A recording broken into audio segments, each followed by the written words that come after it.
Cruzando el Niágara es el título del mensaje que quiero compartir con usted en el día de hoy. Gracias por estar una vez más en Sabiduría para el Corazón. ¿Tiene su Biblia? Por favor, ábrala en Romanos capítulo 3, versículos 19 y 20. Como introducción, déjeme contarle que en el año 1848, Charles Illett, un ingeniero americano, fue considerado como un demente. Él creía que un puente colgante podría ser construido a través de los embravecidos rápidos formados por las cataratas del Niágara. Charles Illett planeó construir un puente río arriba desde las grandes cataratas del Niágara, donde 140.060.158 litros de agua se precipitan cada 60 segundos. Con el pasar del tiempo, la caída de las aguas habían formado un profundo abismo en la roca de la cuenca en la parte de abajo. El agua entonces fluía de ahí en adelante en turbulentos ríos rápidos hacia el área donde comenzaba el río, conocido como el Barranco del Niágara. Charles Illett planteó construir un puente sobre ese barranco. Sin embargo, un desastre era predicho casi universalmente porque el barranco tenía 251 metros de ancho y caía 60 metros hacia abajo. Ya no había forma en que los soportes podrían de este puente sobrevivir a la bravura de la corriente allí. Illett estuvo convencido que el único tipo de puente a construir era un puente colgante. Esta, sin embargo, era una débil idea. Los puentes colgantes que habían sido construidos en diferentes partes del mundo no duraron mucho tiempo. De hecho, el gran puente colgante que había sido construido sobre el río Ohio había colapsado después de solo unos pocos años. Aún para empezar la construcción, ¿cómo podría un ingeniero unir un cable desde el lado americano del barranco hasta el lado canadiense? ¿Cómo se podía hacer eso? Illett solucionó ese problema ingeniosamente ofreciendo una recompensa de $5 a la primera persona que hiciera volar un cometa o un barrilete, como se llame en su país, a través de este abismo. La competencia fue tan intensa el primer día que el cielo estaba lleno de cometas. De cualquier modo, nadie tuvo éxito. En el segundo día, el joven señor Walsh ganó el premio. La cuerda de su cometa fue atada a un árbol en el lejano lado del barranco, con una ligera cuerda atada que fue jalada lentamente de regreso. Y luego una soga más pesada hasta finalmente un cable de acero que logró cruzar el barranco del Niágara. Cuando el cable estuvo debidamente sujetado sobre uno y otro lado del barranco, Illett decidió demostrar su confianza de un modo inolvidable. Construyó una canasta de hierro y la ató al cable con una serie de poleas. Luego se metió y se impulsó a sí mismo a través del cable, llegando a ser el primer hombre en la historia que alguna vez haya cruzado el gran abismo por encima. Él escribió: «El viento estaba fuerte y el clima frío, pero el viaje fue muy interesante para mí, balanceándome como a 73 metros de altura, sobre aquellos rápidos, viendo desde el mismo centro del río las grandes cataratas del Niágara». Unas pocas semanas después, completó una pasarela con tablillas de madera. Anunció otra demostración. Reunió una gran multitud y brincó en un pequeño carruaje y rodando audazmente sobre el pequeño puente que aún no tenía ninguna barandilla, se puso de pie muy derecho como guerrero de carroza. Illett manejó el carruaje a lo largo del puente que se balanceaba temerosamente. Mujeres se desmayaron, el público estuvo sin habla y al final, y el aplauso se pudo oír por encima del rugido del agua que estaba debajo. Lo impensable había pasado. Desde un hilo de cometa hasta un cable de acero colgante, maravilla de ingeniería. El Niágara había sido cruzado. Una puerta entre Estados Unidos y Canadá fue abierta. Si usted quisiera, podría fácilmente tomar su lapicero y resumir todo lo que hemos aprendido desde la mitad de Romanos capítulo 1 hasta la mitad del capítulo 3 con una sola frase. Sería el gran abismo. Romanos capítulo 1 hablaba de el hombre que adora la naturaleza. En Romanos capítulo 1, ¿se acuerda? Aprendimos que el hombre rehúsa creer el testimonio de la creación como indicador universal de un creador. También dijimos que el hombre adora su propia moralidad. Romanos capítulo 2, allí aprendimos que el hombre también resiste tercamente el testimonio de su conciencia, que le susurra que es un pecador y que un día será juzgado, no solo por sus pecados públicos, sino también por sus pecados ocultos. Romanos capítulo 3, el hombre se adora a sí mismo. En este capítulo aprendimos que el hombre no corre hacia Dios, él corre alejándose de Dios, y la raza humana no respeta a Dios, se rebela contra Dios, no entiende las cosas espirituales y realmente no quiere la verdad espiritual. Así es la raza humana. El ser humano dirá algunas cosas acerca de Dios y tal vez hasta haga acto de presencia en alguna iglesia, donde el órgano suena suavemente y la gente hace oraciones y movimientos espirituales, solo hasta que Dios no le exija algo, hasta que Dios no demande algo o reclame el derecho de señorío. El hombre debe adorar algo. Sin embargo, Pablo nos dice en Romanos capítulo 1, el hombre adora la naturaleza. Capítulo 2, el hombre adora su propio esfuerzo moral. Capítulo 3, el hombre se adora a sí mismo. Casi en la totalidad de estos 3 capítulos, que forman la primera sección principal del libro de Romanos, Pablo ha descrito simplemente el abismo de la depravación humana. Ha demostrado el abismo entre el hombre y Dios. Simplemente sostiene el espejo de la revelación divina y dice al pecador: aquí, echa una mirada prolongada. Así eres tú. Y no es bueno enfadarse con un espejo, porque nunca miente. Le cuento algo. Recientemente mi hija de 8 años, Caridad, trajo una amiga para dormir en la casa, aunque de dormir no tuvo mucho. Ellas finalmente se quedaron quietas alrededor de las 3 de la mañana. Caridad me había pedido que hiciera panqueques en la mañana y le había prometido que lo haría. Pero estaba seguro que eso nunca pasaría porque ellas necesitarían dormir hasta la tarde, eso era seguro. Se levantaron a las 6 de la mañana, tan juguetonas como aquellos pequeños títeres que solíamos tener. Así que hice los panqueques y pronto el timbre sonó. El papá de la otra niña estaba allí para recogerla. Noté que él me miró raro, entonces, después que él se fue, fui al baño para mirarme en el espejo. ¿Sabe qué? Vestía mi vieja bata de baño marrón puesta y mi cabello estaba literalmente pegajoso y parado. Estaba todo caído en mis ojos, ¿de acuerdo? No estaban mis ojos. Me miré en el espejo y me reí y luego pensé, ahora esa es una hermosa vista. La verdad es que todos nosotros pasamos tiempo esta mañana alistándonos simplemente porque no quisimos que el mundo entrara en pánico cuando nos viera. En ningún momento esta mañana usted discutió con el espejo y dijo, escucha, sé que realmente no me veo así de mal. No. Usted creyó el reflejo del espejo y tomó pasos drásticos para mejorar ese reflejo de la verdad. Puede discutir todo lo que quiera, pero en cada uno de estos 3 capítulos de Romanos, Pablo sostiene el espejo divino y revela al ser humano su verdadero reflejo. Miremos las verdades que este reflejo revela. En el capítulo 1, versículo 29 hasta el 32, él describe al ser humano.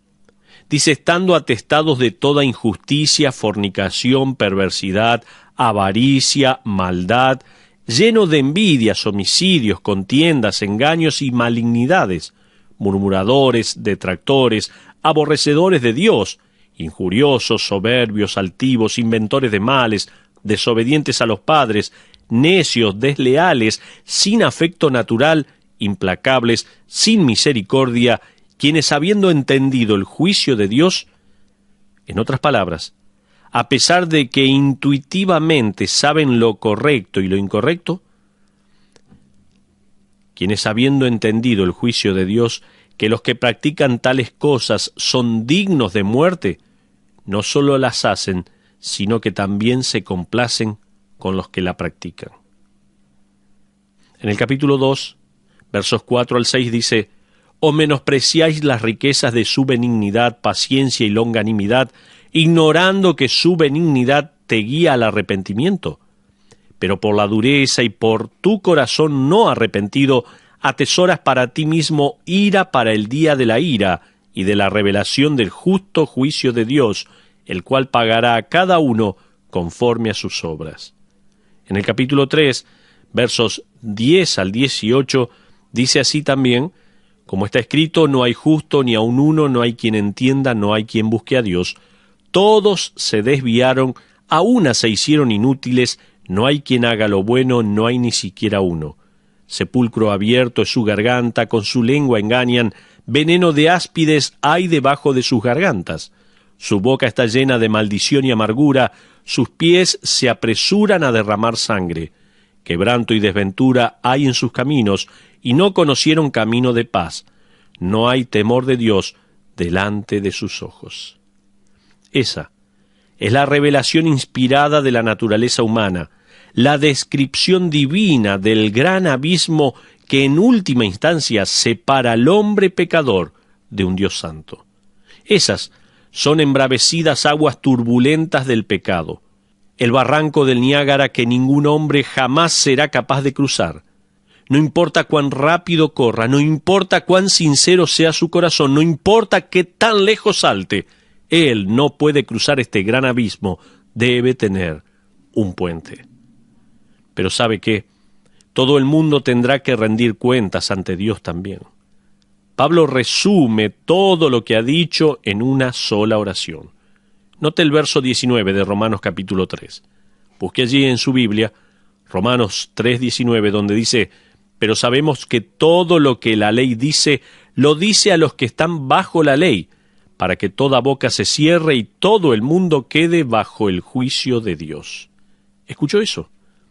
Eso es precisamente lo que el mundo resiste, precisamente lo que el mundo odia considerar que un día pasará. Eso es precisamente que todo el mundo quedará bajo el juicio de Dios. La expresión «bajo el juicio de Dios» es upodikos en griego. Esta es la única vez en el griego del Nuevo Testamento que la palabra aparece. Es una palabra compuesta de upo, que significa debajo, y de dike, que significa sentencia de justicia. En otras palabras, esto significa y está revelando que el mundo está bajo la sentencia de la justicia divina. Kremer escribe así: «Esto nos habla de alguien que está atado para sufrir lo que está impuesto por causa de la justicia, porque ha descuidado hacer lo que es correcto». Abbott Smith define esto como alguien que es traído a juicio. Pablo está diciendo que todo el mundo será llevado a juicio ante Dios y está, aún hoy, bajo el juicio de Dios, culpable ante Dios. Es una declaración que barre con toda la humanidad excepto Jesucristo. Ahora, ¿notó en esta escena futura que todos tienen su oportunidad para articular su defensa? No. El verso 19b nos dice: «Toda boca se cierre». Esto es exactamente lo opuesto a una corte de ley humana, donde existe defensa especializada. Es un juicio hecho por nuestros semejantes, y nuestros semejantes también son pecadores. Pueden excusar su comportamiento pecaminoso, así como ser sobornados e influenciados hacia el veredicto equivocado. Aún, los jueces no son siempre correctos en sus decisiones. Ellos también cometen errores, seguramente. Hay gente inocente en las cárceles hoy en día. Ejercitar e interpretar correctamente la ley humana es el objetivo de nuestras cortes, pero esto no está automáticamente garantizado. Es inexacta, imperfecta y tiene algunas lagunas también. Podemos alegar circunstancias atenuantes y aun si perdemos el caso podemos apelar a una corte superior y luego una vez más a una corte aún de mayor instancia. aun si agotamos nuestras opciones legales, escribe Ken Hughes. Podemos escribir cartas, podemos aún escribir un libro, podemos argumentar, podemos rechazar ser silenciados. Sin embargo, este no es el caso en el escenario de la corte que Pablo describe. Esta es una referencia al juicio venidero de toda la humanidad que está sin Jesucristo como su defensor, cuando estén de pie ante Dios en el gran trono blanco. Juan registra cómo será esta escena en Apocalipsis capítulo 20, versículos 11 al 15, donde quiero leer. Si me acompaña, Apocalipsis capítulo 20, versículos 11 al 15, dice: «Y vi un gran trono blanco y al que estaba sentado en él, delante del cual huyeron la tierra y el cielo, y ningún lugar se encontró para ellos. Y vi a los muertos, grandes y pequeños, de pie ante Dios, y los libros fueron abiertos, y otro libro fue abierto, el cual es el libro de la vida, y fueron juzgados los muertos por las cosas que estaban escritas en los libros, según sus obras. Y el mar entregó los muertos que había en él, y la muerte y el Hades entregaron los muertos que había en ellos, y fueron juzgados cada uno según sus obras. Y la muerte y el Hades fueron lanzados al lago de fuego. Esta es la muerte segunda. Y el que no se halló inscripto en el libro de la vida fue lanzado al lago de fuego». Hasta ahí la porción que acabamos de leer. Ante este trono no habrá defensa ni serie de coartadas, no habrá excusas, solo habrá silencio. Dios no puede ser sobornado. No es un juicio hecho por los semejantes, sino un juicio hecho por la providencia. No hay circunstancias atenuantes para el pecado. Dios fue un testigo ocular de todo lo que hicimos o dijimos o aún lo que pensamos. Ante este Dios hay silencio, porque todo el mundo llegará a una comprensión final que hay un abismo entre Dios y el hombre. El hombre no tuvo otra esperanza que cruzar el puente que Dios proveyó a través de Jesucristo. En lugar de eso, el hombre le ha negado, se ha burlado o le ha añadido a su vida con otras cosas que son pasatiempos. No le ha confesado a él su pecado, no le ha hecho sentar en el trono de su corazón. Pablo escribe que al estar de pie ante él hay total silencio. Y es demasiado tarde para orar. Pablo declara que el hombre es indefenso, está en silencio ante Dios.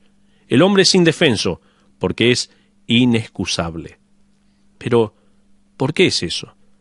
Note Romanos capítulo 3, versículo 20, para responder a esa pregunta.